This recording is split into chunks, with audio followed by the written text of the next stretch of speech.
Welcome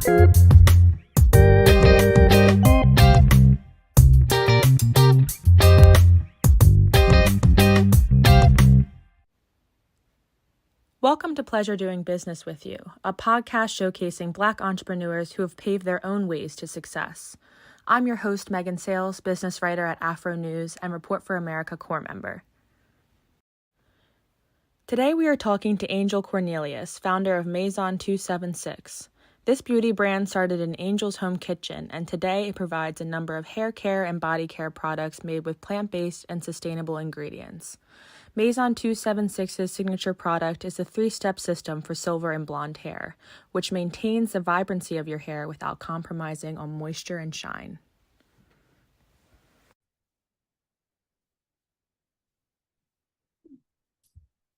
Hello, Angel. Thank you so much for joining me on the podcast today. How are you? Great. Thank you, Megan. And I am very humble and honored to be able to share my story with Afrobeat Podcast. So it's great to meet you this morning and look forward to our conversation. Me as well. And we can just jump right into things. Sure. But the first thing I'm going to have you do, Angel, is just tell our listeners a little bit about yourself. Who is Angel Cornelius? So Angel Cornelius is a native New Orleanian. That's where I was born and raised. I am the founder of Maison 276, and we're building a leading beauty brand for middle-aged women who want to embrace the naturally occurring changes that take place in their bodies with clean and innovative products, while also celebrating the beauty and the vibrancy of their lives. Because contrary to what the beauty and fashion industry would have you think, middle-aged women don't just kill over and die at 50. Mm-hmm. Like, we consider ourselves in the prime of our lives. And so at Maison 276, in addition to giving them innovative products, we also represent our community in a way that's beautiful and vibrant and energetic, because it's authentic to who she is and how she lives her life. Absolutely. And a little before we got started with our interview, you were telling me that Maison 276 is French. Can you tell me the story behind that name and how you landed on it? Absolutely. So as I indicated, I am a native New Orleanian. That's where I was born and raised. Maison is French for house or home, and 276 is the street address of the home where I grew up. Oh, wow. That's awesome. I love that you did like a nod to where you grew up, because I think it's super important that we never forget our roots, especially as we're starting new businesses to serve other people and serve our communities. Absolutely. There's absolutely nothing that is a part of my life, whether it's personally or business, that is not influenced by growing up in New Orleans. It's a very bold and vibrant place with a culture all unto itself. And the older I got, the more I realized that New Orleans is a very unique place. So I am very proud to call that home. I currently live in Houston, though. Yeah. And, something that I wanted to know before we talk a little bit more, about your business, I wanted to know, when did you first get interested in beauty? Was it at a young age, and how were you kind of introduced to, the beauty industry or beauty products and things like that? My earliest memories of my experience with the beauty industry was from a point of dissatisfaction in terms of never really having products that I needed. So I've always, even as a young adult, I was a beauty DIYer, but that wasn't even a term then, right? And what I mean by that is I would buy products off the shelf, and then I would add ingredients to it. I would either cocktail it with another product or just something else that I bought. For example, skincare products, I would always add oils to them because they were not moisturizing enough. And what I grew to learn was that if you look at an ingredient list of your average lotion, the first ingredient is water. And so that's actually why. As it relates to hair care products, what you should know is I grew up with silver hair. My mother actually discovered my first silver strand. I was so young, she was still combing my hair. And so I've grown up with this hair and always considered myself a unicorn. And so from a dissatisfaction in the hair care product aisle, like that has just always been my life. Yeah. And so first you should know, silver hair, well, for silvers and blondes are hair sisters. We have the same hair concerns. And if you look in the beauty aisle for products for silvers or blondes, the labels will always say for silver or blonde hair. And so the challenge with silver or blonde hair is like wearing the same white shirt or dress every day. It's just going to get dull and dingy no matter what you do. And so that's the problem that you're always solving for. And so 99.9% of the products on the market for this category are a category known as the purple shampoos. Because see, even you don't have silver or blonde hair, but you know exactly what I mean. And because the products are in fact purple, and they have these purple pigments because they're there to offset the dullness and discoloration. That's just a function of having colorless hair. But the problem is when you continue to add color to colorless hair, it takes on those hues, and you get what I affectionately call old lady blue hair. And so again, you know what I'm talking about. Yes. Yes. And so from the consumer perspective, what she's forced to do, she'll buy the purple stuff to use sometimes, but you can't use that all the time. So then she has these secondary products, and it becomes this vicious cycle of trying to figure out what to use when, for the simple act of just washing and conditioning your hair. And so I just got frustrated with that. And it was at the beginning of this whole beauty DIY movement where women were starting to, one, be more conscientious of the products that they were using on their hair and their skin, just as we had become more conscious about what we were intaking, right? The organic food care movement. And so women were just starting to make their own beauty products. And so I decided, you know what, I can try to do that too. I've already been DIYing this for decades, right? Cocktailing things that other people made. So I just researched plant-based ingredients.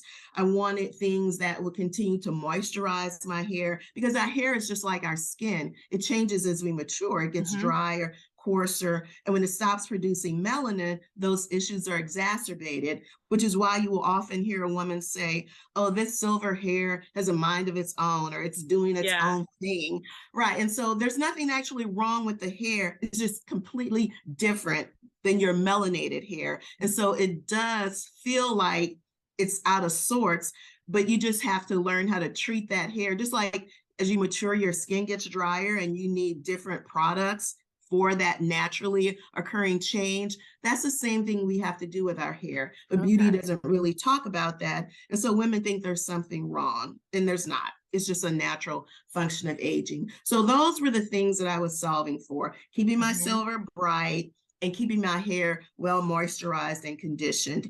And so I created a hair care system that was white, so I could keep my silver clean, bright, vibrant, without adding unwanted color.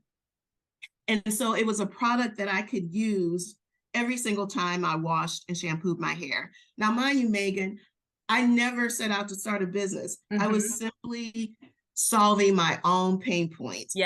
And so with the leftover ingredients from the hair care products, I realized, oh, I can make skincare products and soaps with these. And that's how I started making skincare products. And so my friends inadvertently in church saw me using a hand cream, and they actually found out I was making beauty products and wanted me to sell them to them. Wow. So I actually had to be convinced, because I was like, I don't have time for this. Like, I have a very full life. Most of my professional career is in healthcare administration. And so at the time, I was managing a very busy clinic for Texas Children's Hospital, which is one of the nation's premier pediatric healthcare systems. And that was plenty of work for me. And so after months of convincing, my friends actually convinced me to sell them my kitchen creations. And so products that I made on the weekends. And so it was very much a grassroots local movement.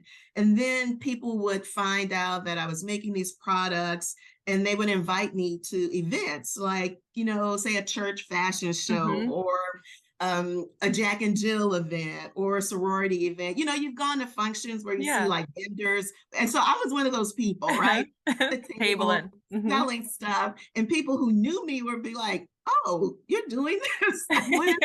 What is this? Because they know me as a healthcare administrator. And so I did that for, you know, about a year and a half, 2 years, and just making products as needed. And I would take them to the post office during my lunch break. And I inadvertently, one of my son's friends, this is such an incredible story, and it's hard to like leave out a detail because people can't figure out the journey from the kitchen to QVC. And so one of my son's friends was hired by Essence from Birchbox. So this is when subscription boxes started to be big, and Essence wanted to curate their own. And so they hired her away from Birchbox. And so she had been using my kitchen creations. And so she called me and said, hey, you know, I'm working for Essence and I'm in charge of this project. We're curating a beauty box, and I've used your body butters, and I'd really love to include you. Now, you know, as a middle-aged woman of color, I don't have to tell you, Megan, the significance of Essence in my life, right?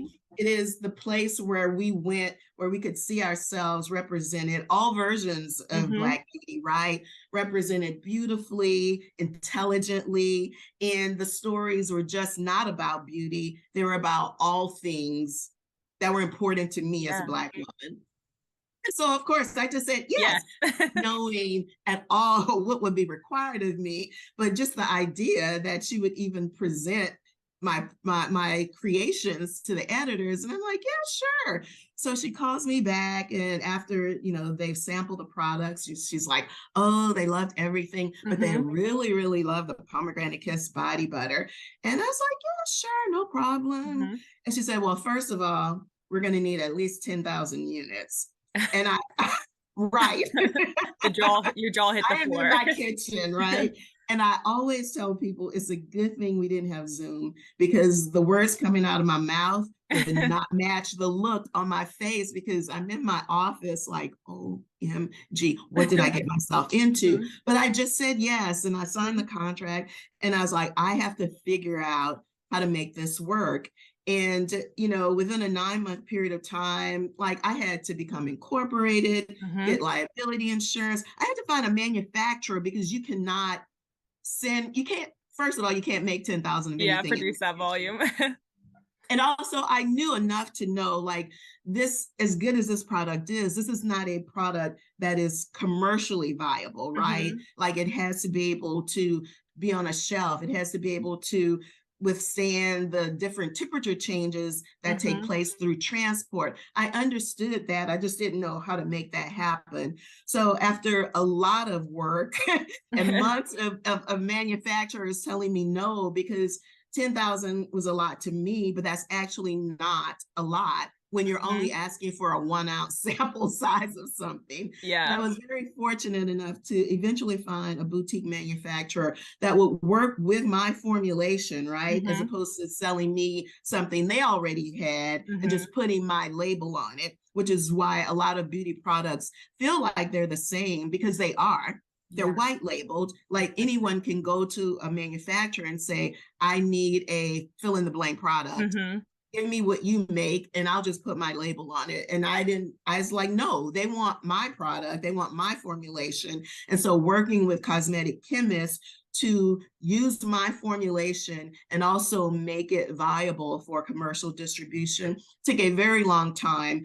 And that was a 9-month journey. But ultimately, we did deliver those 15,000 units because they increased the number. And that was the first product that I actually sold. Wow. Or that was distributed nationally, right? So now I've got this thing out in the universe that a few thousand people know about. Yeah. but still small, right? And so I you know, the manufacturer is like, you should start going to beauty shows. You should, you know, for brand awareness. And so I start going to places in like New Orleans, Houston, New York, where I knew customers were already buying products online, but something in Atlanta, but something really interesting happened. People love the body butters because, of course, that's what Essence launched. Yeah. But people kept asking about my hair, and as I told you, I always consider myself a unicorn. I thought my problems were very unique, but women of all ethnicities, all hair textures and types, they were like, what do you do to your hair? How do you keep your hair so white? If my hair looked like that, maybe I wouldn't color it. And I was like, oh, I need to do a hair care product. Yeah. And so I called my manufacturer and I was like, look, I've got to take what I make in my kitchen, just like we did with those body butters, and we have to create a hair care system for silver and blonde hair. And so what is now our hero product, and the thing that we're actually known for, the Maison 276 three-step system for silver and blonde hair, is based on the products I created in my kitchen to take care of my own hair. A white product that doesn't add unwanted color, clean, certified clean beauty, and that addresses just the naturally occurring changes that take place in our hair as we mature. And shortly after that, we applied for QVC and was one of the winners of their big find. So that's actually the journey of the kitchen to QVC. Yeah. And, also it's important for people to know that I continue to work at Texas Children's. I did that for years and building the company at night. And then it just got to a point where it wasn't sustainable. Like for 2.5 years, I was sleeping, 4 hours a night. Exactly. And I just had to ask myself, because like I would be interviewed by TV stations, I was in magazines, and I had to ask myself, what would this look like if I gave it 100% of me instead of what's left of me at the end of the day? And so by then, we were empty nesters and discussed it with my husband, and it was not like a quick decision, right? I decided in a January that that year was going to be my last year. So people always say, well, how do you know when it's time? I think it's a very personal decision. Yes. It's always going to be scary. So that's not the point. But I think it just depends on the person and where you are in your life. Like I said, we were empty nesters. So it was a risk that I was willing to take. And I also planned it out over a year. So I had a whole year to kind of like wrap my mind around how hard I thought it would be. And it was like 10 times harder. Yeah. But still, that was the path that I took. I was just willing to just go all in and bet on myself. But it was the best decision I made, because immediately after that year was up and, after I retired, a lot of opportunities came to me that I wouldn't have been able to take advantage of if I was still working a job that required 50, 55 hours a week of my time and being on call all the time.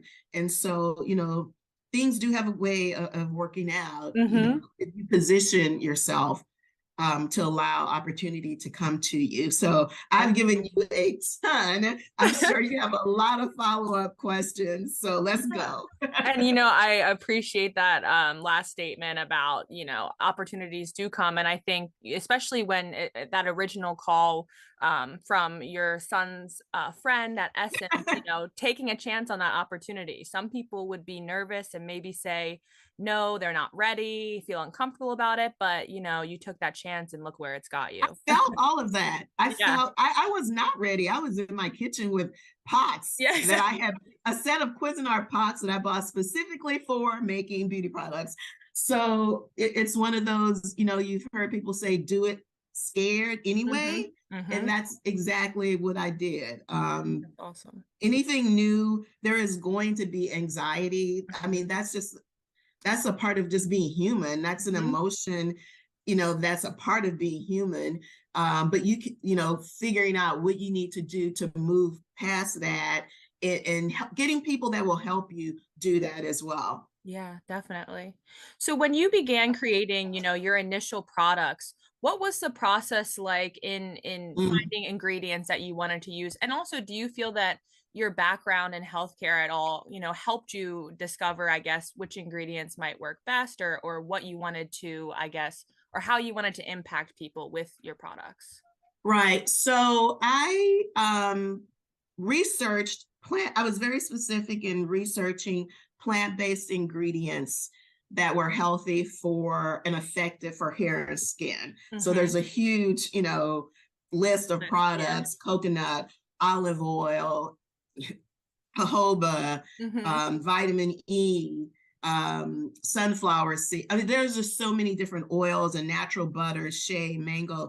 And so I purchased, that's the great thing about the internet. I purchased relatively small quantities of all of those things. And I just did a ton of experimenting. Okay. And I took very, very copious notes. I call it my little black book of failures. Because I wrote down everything that didn't work, everything I didn't like about a product, and just all the little iterations.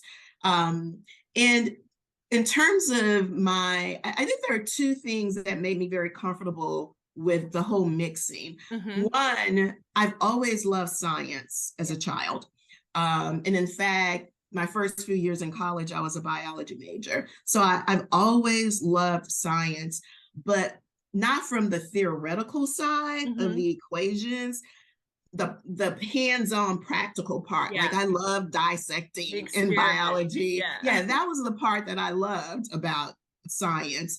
And so always having that love of science. And then going back to New Orleans, I am the oldest of three children, and I'm obviously a girl, and my mother worked.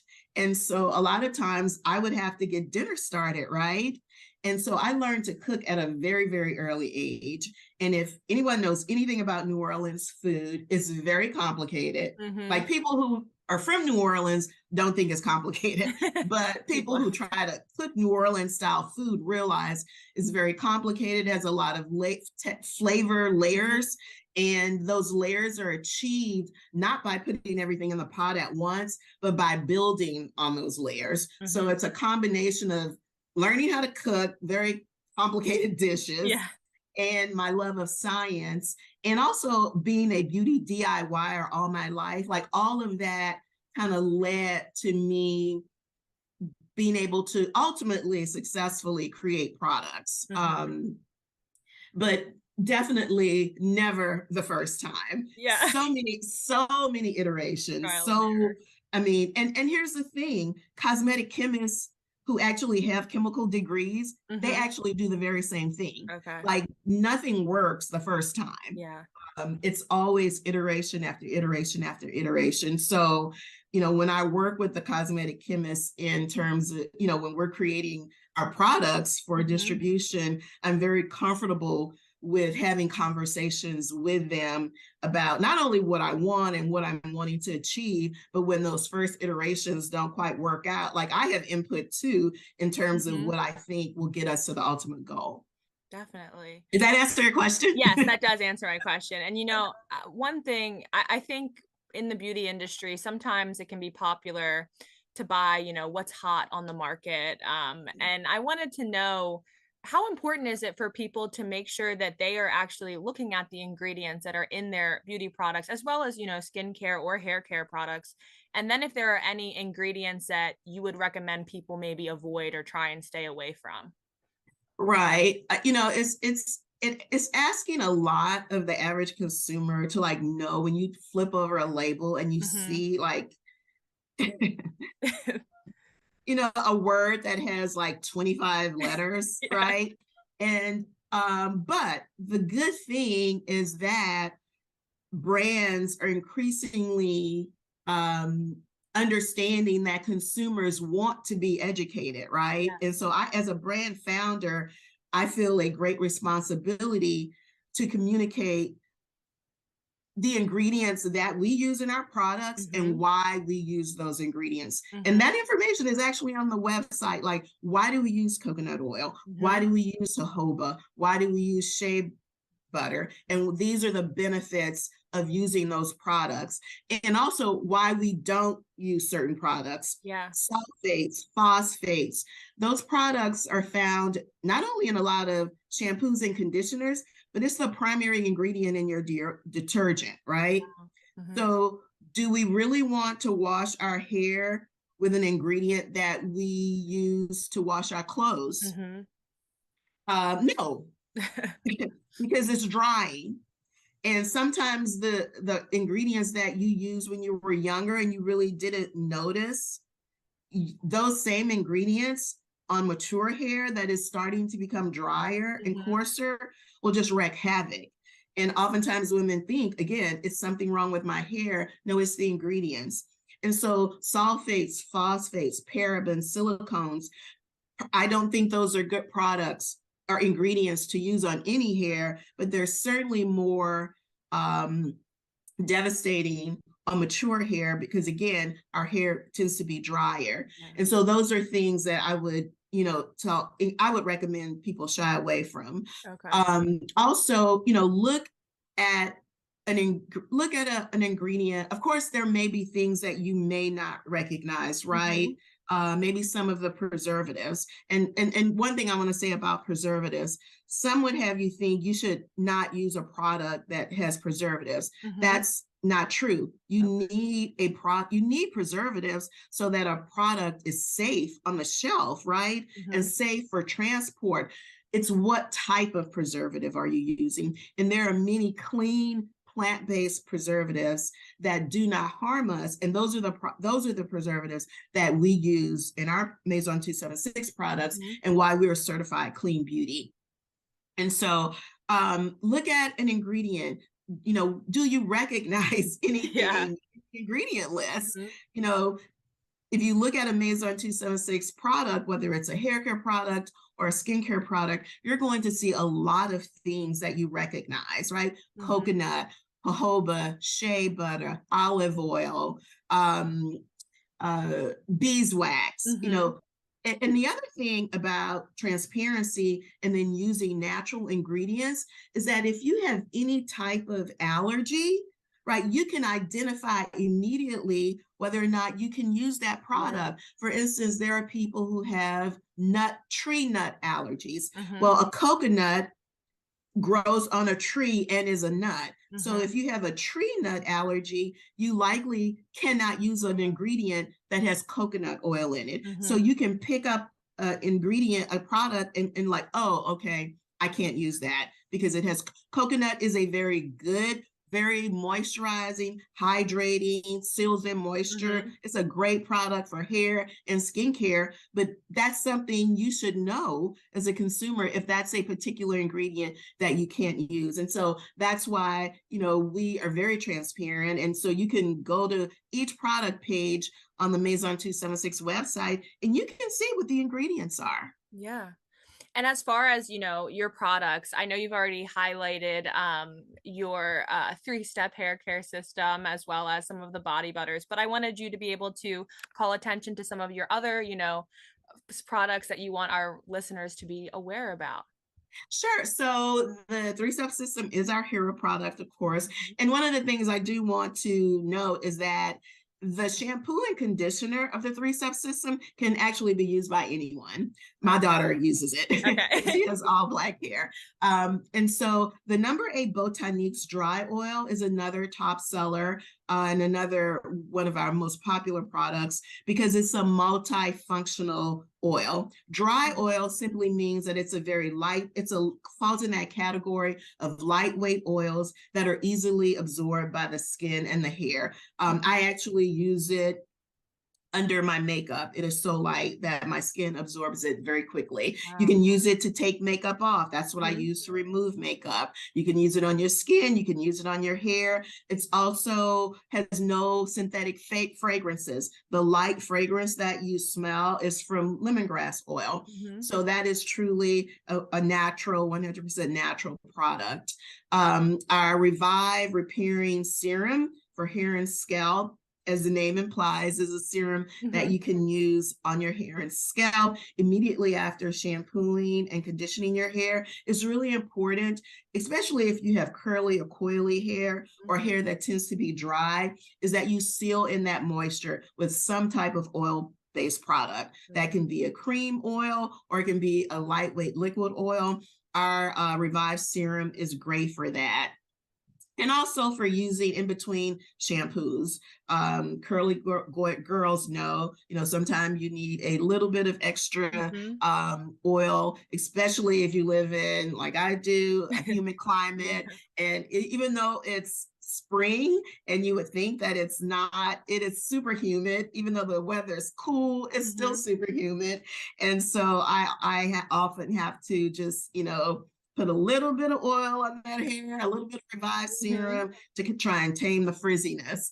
And of course, our body butters that come in 3 fragrances, but we also have a fragrance-free version of the body butter as well. So that's the complete line that we currently offer. And we're super excited about some future products that we have coming out and towards the end of 2023. Awesome. And when I think about beauty, I can't help but think about as well, self-love and confidence. Can you kind of maybe give some advice to people? And this is a question I think for all ages as well, because I think we're always on a journey and becoming more comfortable in our skin and accepting ourselves. But what are some tips or what advice would you give to people who are trying to, appreciate their natural beauty or feel more comfortable in their skin and accept themselves? Right. That's interesting because the tagline of Maison 276 is celebrating the beauty in every woman. First of all, we have been given an unrealistic and very narrow version of what beauty means by mainstream media. And women of all ethnicities have actually bought into that, not just Black women. And I think we are increasingly, all women, all ethnicities are increasingly rejecting that. And for me as a brand founder, it is very important that when any woman embraces or encounters Maison 276, whether that's on our website or in our social media, any ads, you will see yourself. I don't care your skin tone, your size, your hair texture, whether it's straight, coily, or curly, you are going to see yourself represented in a way that's beautiful and vibrant and powerful. And I think the more we see reflections of ourselves, for those of us who may not have the confidence, I think that helps us embrace who we are as beautiful women, because each of us is beautiful in our own right. And so what you really want to see, you want to see a reflection of yourself. You don't want to see someone else that's an unattainable size, an unattainable hair type, whatever that might be. I want women to see a reflection of themselves. And I think that indie beauty brands have been in the forefront of that, honestly. And saying, no, that's actually not representative of our community. And that image, not only is it unrealistic and unattainable, we think beauty expands this super narrow definition that you've been putting out there for over 100 years. And so indie brands are saying, you know what, we've given you a lot of opportunity to get it right. So we're just going to do it ourselves. And so particularly as it relates to, of course, our products are for everyone, but particularly the middle-aged woman, I feel compelled as a woman and a brand founder. One of my missions, and I am very passionate about it, as you can see, is dispel this myth about what it means to be a middle-aged woman. Most of what you see in beauty as it relates to middle-aged women is very much about age correction products, anti-aging, youth enhancing, wrinkle reduction, medications like incontinence products. Like those are the images that you see when you see a middle-aged woman. And it's like they think it's their job to fix everything that's wrong with us. That's not how we see ourselves. That's not how we live. That's not representative of who we are. And so my mission is to be on the forefront, and I'm very proud to say that Maison 276 is on the forefront of not just rejecting that narrative, but changing the narrative. And so when you, like I said, encounter our brand, you're going to see, like, we have brand ambassadors that are weightlifters. We have women who are marathoners. We have women who are also entrepreneurs that are starting whole new careers, you know, past 50. Women in swimsuits, like, that's the middle-aged woman. Yeah. We're out here living our best life. And, you know, we are completely rejecting this anti-aging narrative that really has been created by conglomerates to sell products to women and to make women feel bad about where they are in their lives. And so we're saying, no, enough of that. We're here for you. The Maison 276 is your community. We're building a tent for everyone. We embrace the beauty in every woman. And if you don't believe me, go to our website, because you're going to see yourself, sister, and you are going to love what you see. Yes, and thank you so much. I really appreciate the work that you're doing to empower women. Can you just quickly tell people how they can get in touch with you or to learn more about Maison 276? Please go to our website, and it is maison276.com, and that's spelled MAISON 276. That's also our Instagram page. Follow us.